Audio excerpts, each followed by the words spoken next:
today we'll be explaining the Sicilian dragon, which is a defense learned with black against e4. It is a very curious defense if you want to play aggressively but also don't want to learn too much theory and just want to attack, but also learn to defend yourself. So this opening more or less goes with e4 and you play c5. This is a variant of the Sicilian, which is a defense which can go many ways. It has way too many variants, and today we're going to learn the dragon. So normally people play knight f3, you play d6, and the main variant here is with d4. You pawn takes, knight takes, knight f6, knight c3, and this is the position from which you can go many ways. You can go a6, you can go knight c6, you can go e6. There are many ways to go, but the dragon is with g6 with the idea of putting your bishop in g7 and pressuring the point in c3. So that's why we do g6. So also when the white castle is long, we can bring our rook and attack it, and attack the point of c3. Let's do it. Just with g6, the movement here normally would be bishop e3, just to develop your pieces, so later also you can castle in long, etc. So you play bishop g7 to castle, to develop everything else.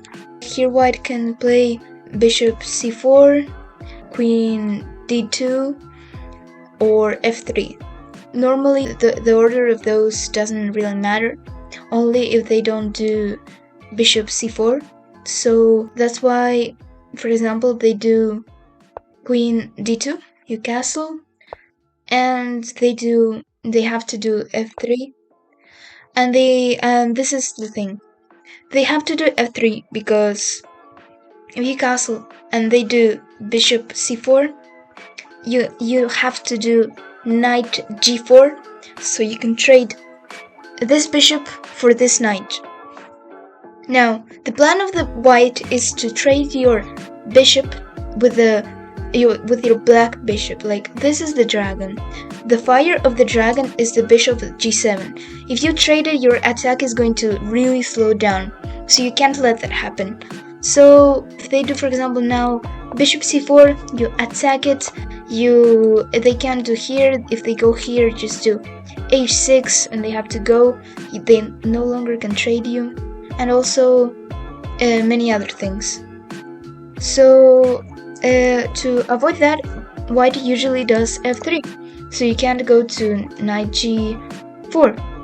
So now you have to develop normally with knight c6 and bishop c4.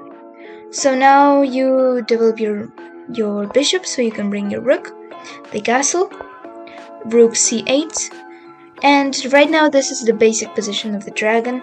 Now they have to go to bishop b3, because if they don't do that, you take this knight and they have to take, and you just win the bishop. If they take with queen, for example, if they do h4, let's just do it, they take with queen, and you go knight g4, attacking the queen, attacking the bishop. The queen has to leave, you're eating the bishop next, and then this bishop's gonna fall no matter what. So let's just go back. So the main variant is go to bishop b3, and right now you have two options. The main option is to go to knight e5, or the other option is to go to take the knight. Today I'm going to be explaining knight e5, because with knight d4 you have to really study the theory and know it, because if not, you will lose the game, or the white will lose the game if they don't know the theory. So you just go to knight e5, and your plan basically is to go to c4 and trade one of these bishops for your knight. Like I said, this is more or less an open position, so you want to trade your knights with the bishops, because so then your attack is much more powerful, and they can't attack that much. So the white now has to attack. The white has to attack. They may do h4, but if they do h4, you just do h5, and they can't do anything. They can't attack. They have stopped. But mainly people do g4, so you can't do h5 after h4.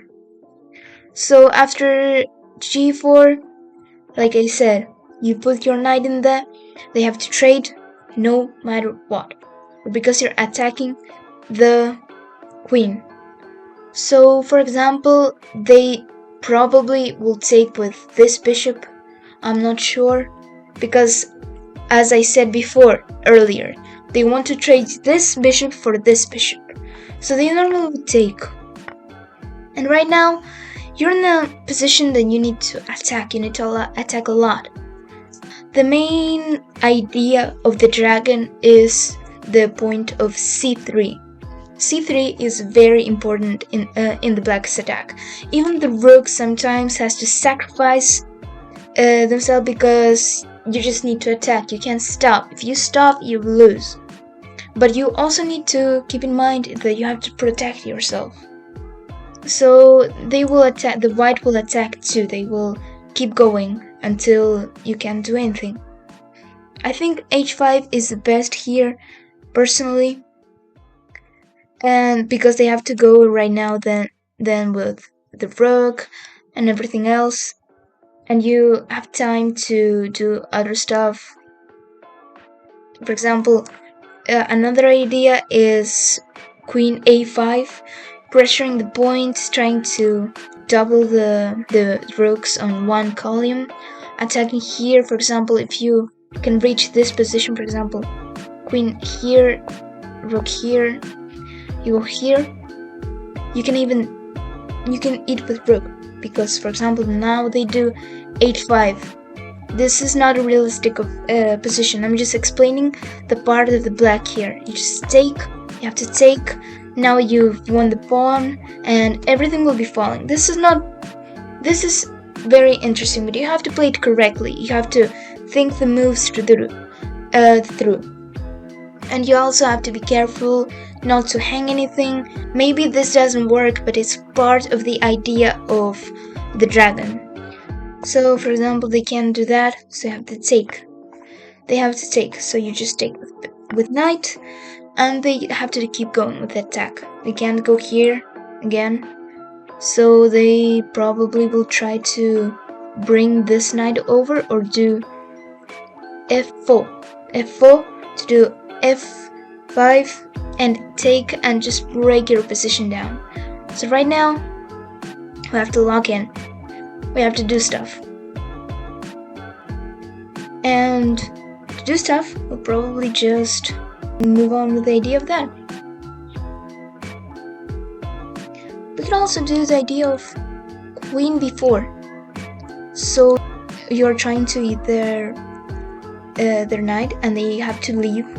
And when they leave with the knight, you take with the bishop in c3, or with the rook. I think with the rook is better. And you take with bishop. You're breaking that position. You are checking. They go here, and it's a mess for them generally. You bring over the bishops, and the white is in a pickle. So my recommendations for this opening is to always think the movements through. And also another trick that you don't want to fall in here, for example, if you haven't even moved the bishop yet, you will lose that piece. For example, here, if you go here, you are losing that piece because of, again, bishop b5. You can't cover here, they will take. If you can't cover here, they will take. And they will take with the the queen, and if you cover a bishop, you think everything's okay.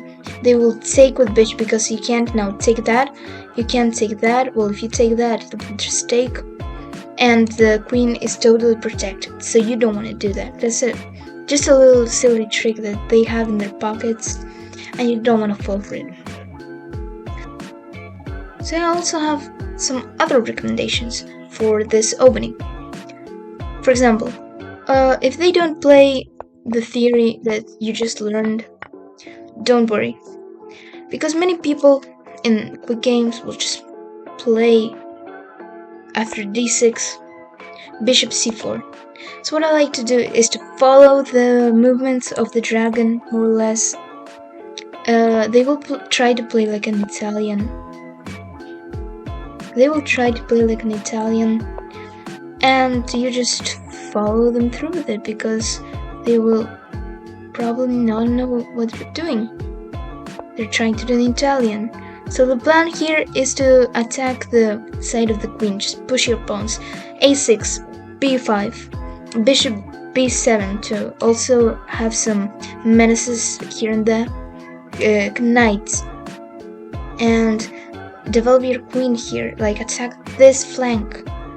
They will try to attack here, but it will be almost impossible with their king bothering in the middle of that. And if they try to break the standard, don't worry, that's very normal. I wouldn't take normally. If you want to take, that's okay. You just have to be careful every time. Also, there's another one with that people play just to bother a little bit, which is Alapin. I have some ideas of this against this. With d5, they have to take.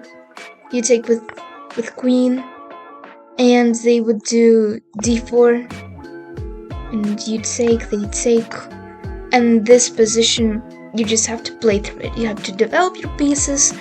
Bishop, knight, e6, bishop, castle.